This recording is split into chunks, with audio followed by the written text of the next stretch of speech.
Hey, it's Drew, aka the Skilled Sonographer, and today we're going to be going over how to create a scan assist protocol. And I'm going to show you some time saving tricks as well. Stay tuned. We're going to be using a GE Logiq E9 machine. So, first on the touch screen, you're going to click on Utility, and then you're going to click on Scan Assist. This will bring up different folders that you can choose from. This one already has a VAS one for vascular, and if you notice the user, you can make sure that it's under your particular username, whichever protocols that you are creating. The screen that comes up is kind of daunting, but don't worry, I'm going to show you step by step everything we need to do. You will need to have a written reference, most likely, of what you want to include in your protocol. This is the facilities protocol that I'm showing. And first, it already has you on the first step, the step name. This is what you're going to type in for what I would call the instructions for the type of image you are going to take. This usually shows up on the left side of the screen. This is not the annotation. I will show you the annotation or the label on the screen for your image.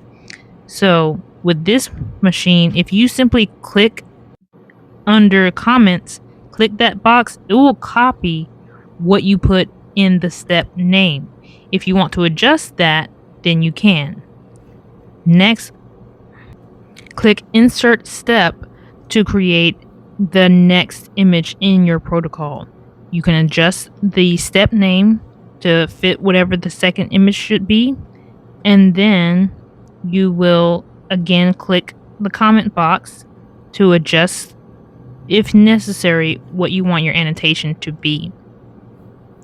You're going to click Insert Step again, and we're going to rinse and repeat.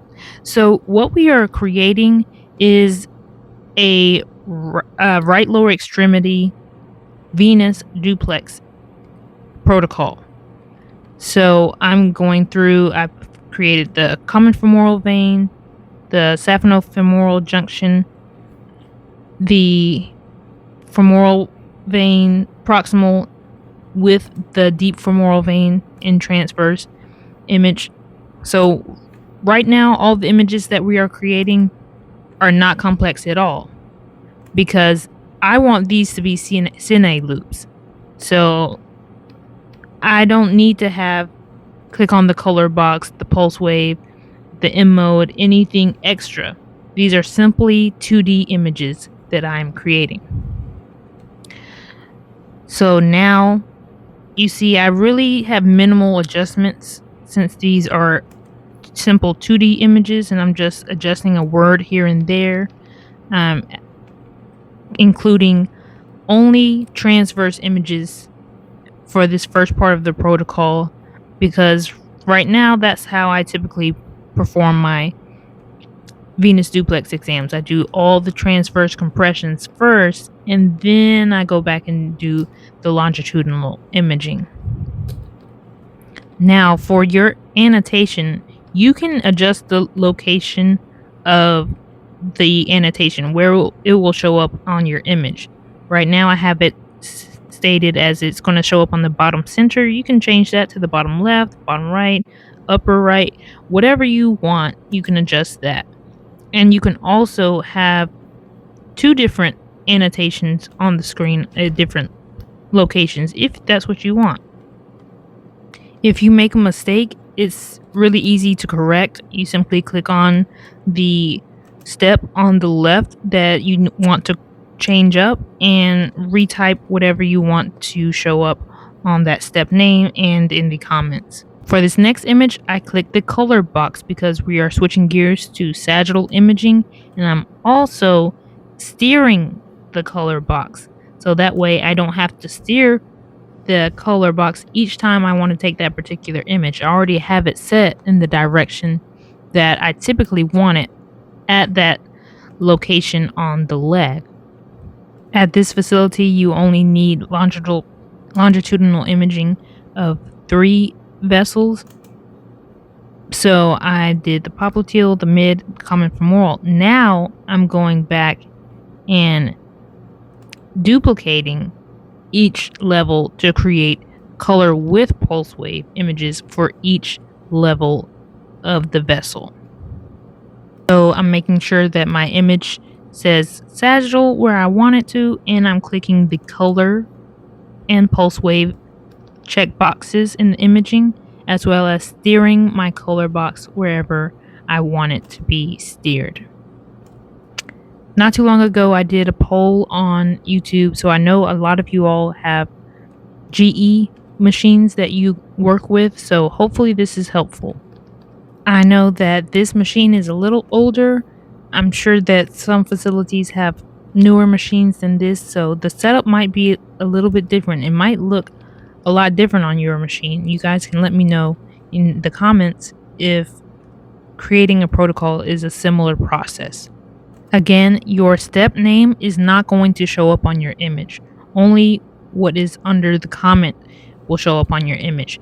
If you use a Philips machine, you will have to drag the cursor over to the 2D imaging plane to type in your annotation for each image. The setup looks a lot different for creating protocols on a Philips machine. The first time saving trick, I clicked on my last image, clicked paste special. It says right to left, so then I hit paste. Doing that copied and pasted my last step, but it changed everything from right to left automatically with just clicking those few buttons. It changed the annotations. I did not have to type anything else in. So that's the first trick that I'm really glad that GE machines provide. First, I duplicated or did the paste special for the transverse image. Now I'm doing that for the sagittal image, and that will include the color and the pulse wave for the left leg. When you complete a protocol and try to save it on this machine, here I'm clicking save as. It runs a check to make sure that things are matching up, that you have not done anything that doesn't make sense. So I don't know what type of technology it does have to do that, but it's pretty cool. So now I'm saving the image under the vascular folder.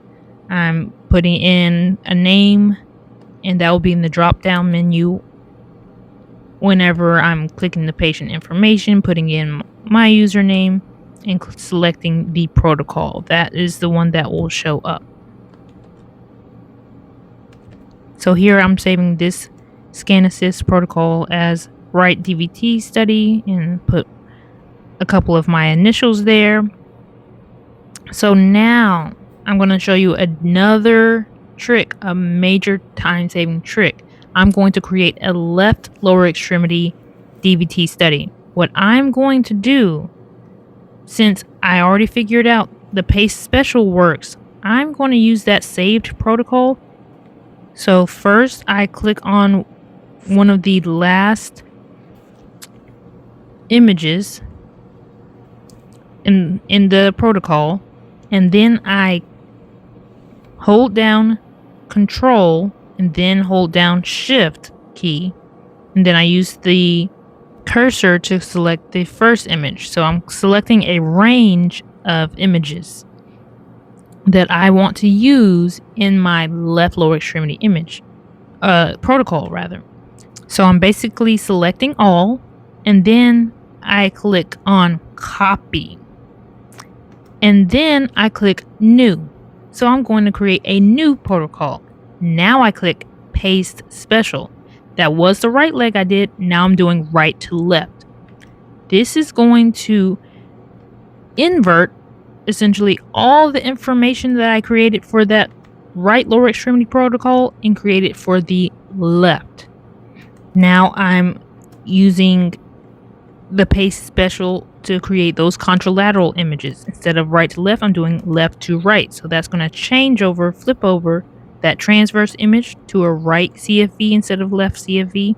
this longitudinal pulse wave image from left to right. Now I just change the order to be how I want it. I want the transverse before the sagittal. And now I just delete that extra step, and now I can save it. So it took me approximately 1 minute to complete one entire protocol because I used the foundation I had already created with the right DVT exam protocol. So now I'm saving the protocol name the way I want it. So unfortunately, when I was using a Philips machine, I did not see a ton of special tricks that I could use like I am showing you on this GE machine. Now I want to create a bilateral lower extremity venous protocol. So I'm referring back to that right lower extremity protocol, copying the right leg only images and pasting. Now we're going to select all, paste special right to left. Now we have our left leg exam included. So I just used the information I already had, working smarter, not harder. Now I just have to delete that extra step name. And now we have an entire bilateral lower extremity protocol that we created in a minute. Love that. Next thing I'm going to do is make sure that these protocols I have just created fall under my username.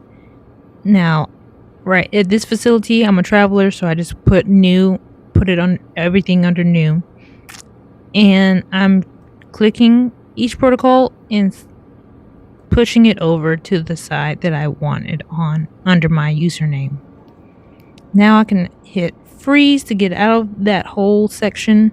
And now I'm going to check to make sure that my protocol is actually working properly.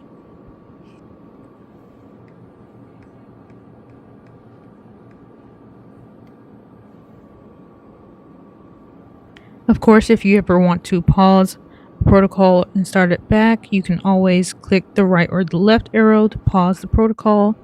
Now, if you find a mistake in your protocol, what you need to do is go back to Utility Scan Assist. You need to switch that protocol over to the other side, to Available Programs side. And then you can click it and you will be able to edit that protocol if you want to correct something. Here I want to add an image, so I'm clicking the image, the last image before the one I want to add, and then I click on Insert Step, and then I'm editing the step name. I want to add a subclavian image to this protocol, and then I can adjust the steering, the annotation, anything like that. And then I do the same thing for the left side. I want to add a subclavian artery image to both sides. Now, going back to the tricks I showed you regarding the duplication of each laterality can be useful, whether you're doing carotid exams, renal ultrasound protocols, or your ovarian images in a pelvic ultrasound. You can do the copy and paste thing, and that can help you save a little bit of time. So I hope this video was helpful for you. That's all the tips and tricks for the day. And I'll see you guys in the next video. Let me know if this worked for you when you tried it on your machine.